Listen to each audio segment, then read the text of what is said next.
Bawat balikbayan box na ipinapadala ng ating mga OFW o mga kamag-anak abroad, naglalaman ng sari-saring mga kwento kung paano pinaghirapang mapuno at kung paano pinaglaanan ng ipon bago mabili ang mga nilalaman nito.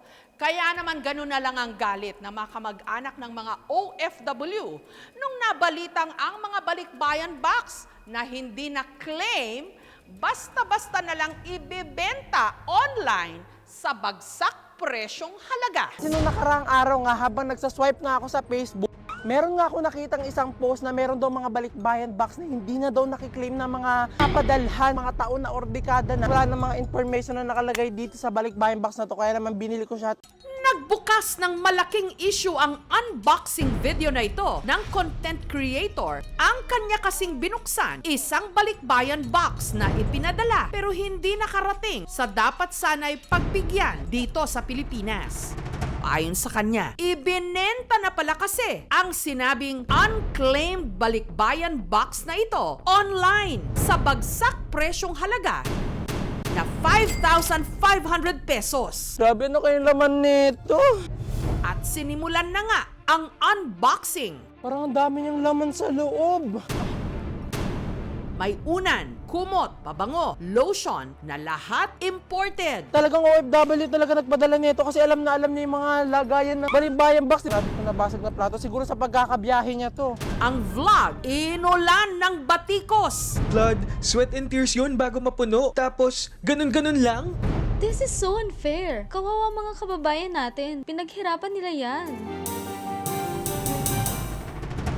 Si Alexis, Sayang, punta na tayo dito. Ito. nagpaunlak ng panayam. Meron po ako nakita sa news. Meron daw pong mga unclaimed luggage na binibenta. Na-curious po ako. Hinanap ko po talaga siya online. Kapag hahanap ko po, meron pong lumabas unclaimed balikbayan box. In-order ko po siya agad. Pati nga raw siya naawa sa may-ari ng balikbayan box at nagtaka rin kung paanong hindi ito nakarating sa pinadalhan. Bilang anak ng OFW, sobra po akong nagulat na talagang dugot pawis po nilang pinaghirapan para maipadala. Tsaka lang po ako nalinawa na may mga ganun po palang kalakaran. Naghintay po ako na may mag-i-email sa akin yung balikbayan box kaso wala po talaga eh. Kung meron naman po, pwede ko naman po ibalik po sa kanila po.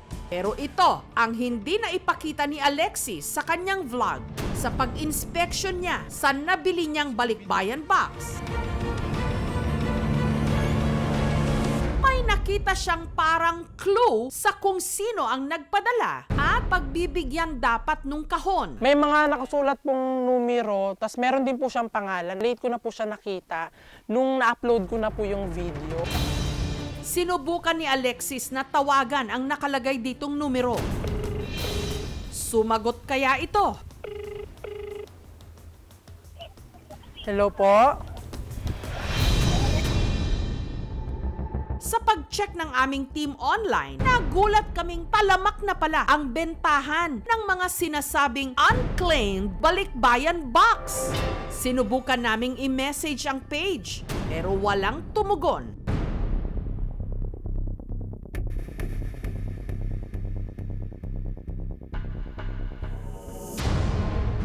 Marami ang kumukulo ang dugo sa mga ibinibentang di umano unclaimed balikbayan box online. Wala, inarangan na. Hindi ako makakapasok. Inarangan nila lahat boxes. Lalo pat may mga nagrereklamo na ang mga ipinadala nilang balikbayan box sa Pilipinas hindi nakarating sa kanilang mga kamag-anak.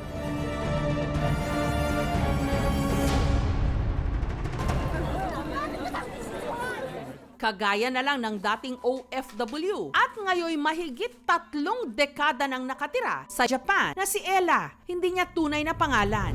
June 2023 pa raw nung nagpadala siya ng balikbayan box para sa kanyang mga kaanak dito sa Pilipinas. Hindi halos ako nakakatulog. Tatawag ang pamilya mo, ate, 3 buwan na.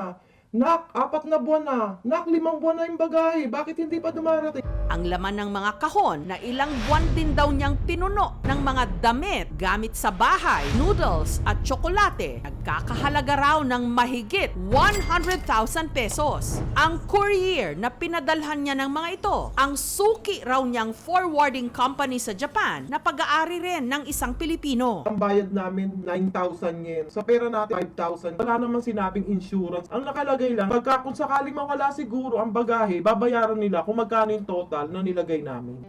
Makailang beses na raw niyang kinausap ang may-ari ng forwarding company o ang kumpanyang pinagpadalhan niya ng kanyang balikbayan box. Pupunta sa warehouse nila, puro wala na. Sarado na raw yon, iba na raw may-ari. Hindi siya nagpapakita sa amin eh. Tawag, hindi sila sumasagot. Nakakaiyak. Gamot ng magulang nila, pinadala nila. Pero mo, kinamatayan pa ng magulang.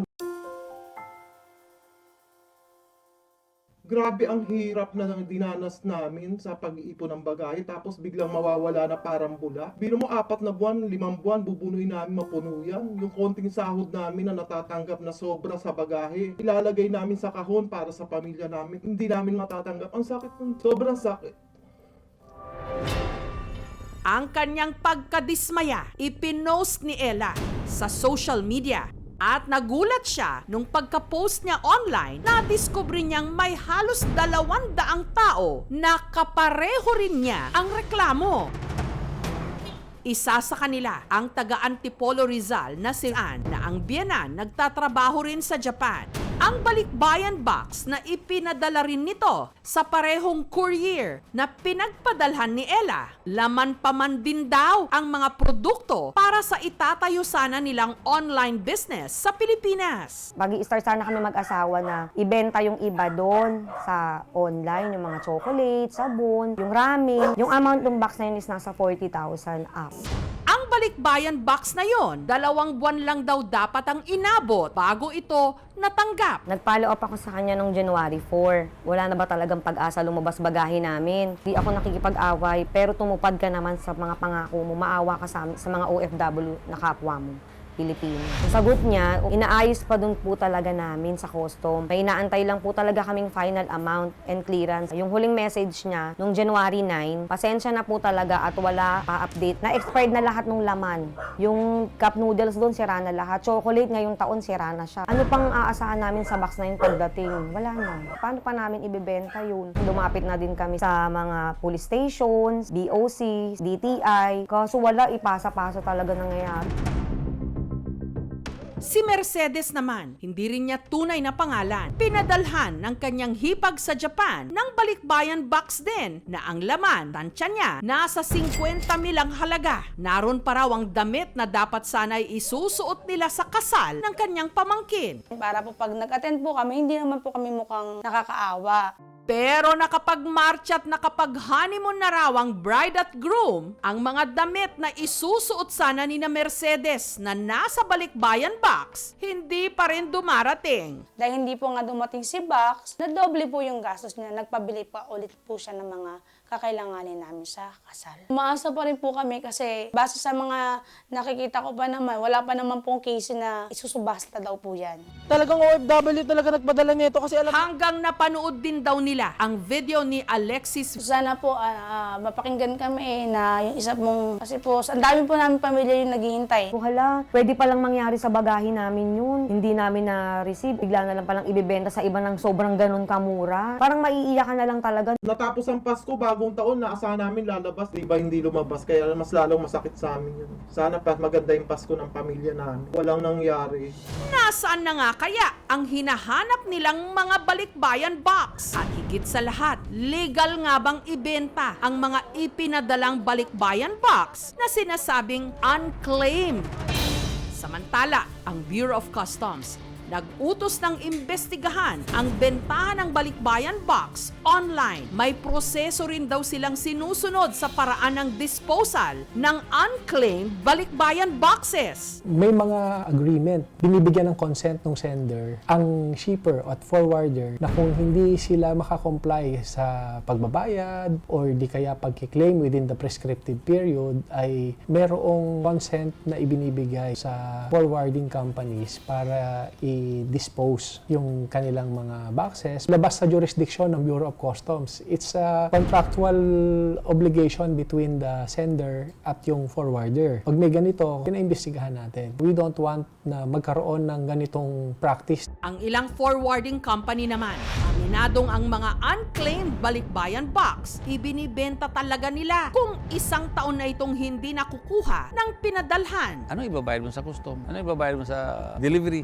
Pakarami pang kargamento na nakatingka sa pier na hindi nailalabas. Pero naman mga ganong event, kunyari hindi nakapagbayad. What we do, instead of binta, we will try to communicate sa mga owner. Muna, ibigay namin sa donation sa mga nangangailangan. Pwede pong maghabol yung mga nabiktima, mga OFW, kung ang merong pagkukulang ay yung mga unaccredited, quote-unquote, na freight forwarders or freight forwarding companies. Dahil sumingil sila doon sa mga nagpadala, pero hindi nila ginampanan yung kanilang kontraktual na obligasyon na makarating doon sa address. So pwede pong magreklamo, ipasara yung kumpanya na yan at panagutin ang danyos perwisyo. Sinubukan din ng aming team na makipag-ugnayan sa courier sa Japan na pinagpadalhan ni na Rose Ann, Ella at Mercedes. Pero tumanggi silang magbigay ng pahayag. Sana magkaroon kami ng kasagutan kung nasa na yung bagahe namin. Huwag naman silang pumikit sa mga problema namin na nandito sa ibang bansa. Gawa nila ng paraan.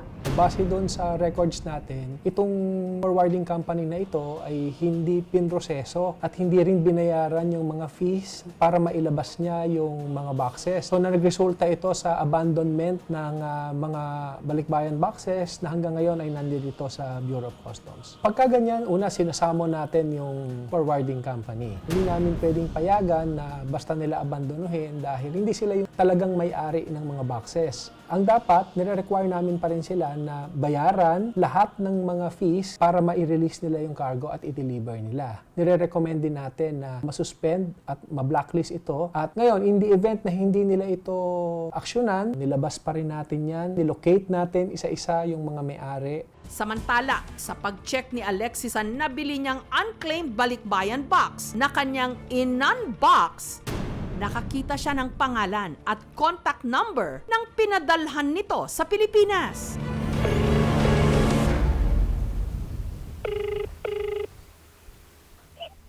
Hello po?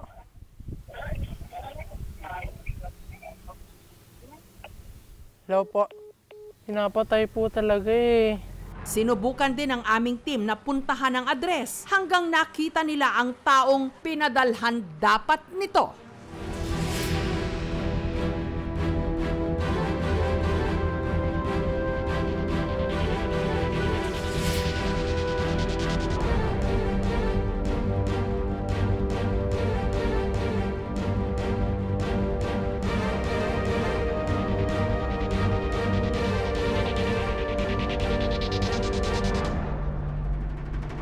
Ang Bureau of Customs maglalabas na raw sa unang 3 buwan ng 2024 ng listahan ng mga accredited consolidator at forwarding company para magabayan ang mga kababayan natin kung kanino nila ipagkakatiwala ang kanilang balikbayan boxes. Pag nagkaroon ng problema, doon tayo makakatulong. Kapag accredited sila, meron tayong mga detalye sa DTI, pwede natin silang parusahan kung merong paglabag na sa terms ng accreditation nila, pwede ring i-cancel ang accreditation. Parang ang dami niyang laman sa loob. Bawat balikbayan box, hindi lang simpleng padala, kundi kahong pinuno ng paghihirap, sakripisyo at pagmamahal ng ating mga OFW o mga kamag-anak abroad. Dapat lang mapunta ito sa kamay mismo ng pinadalhan.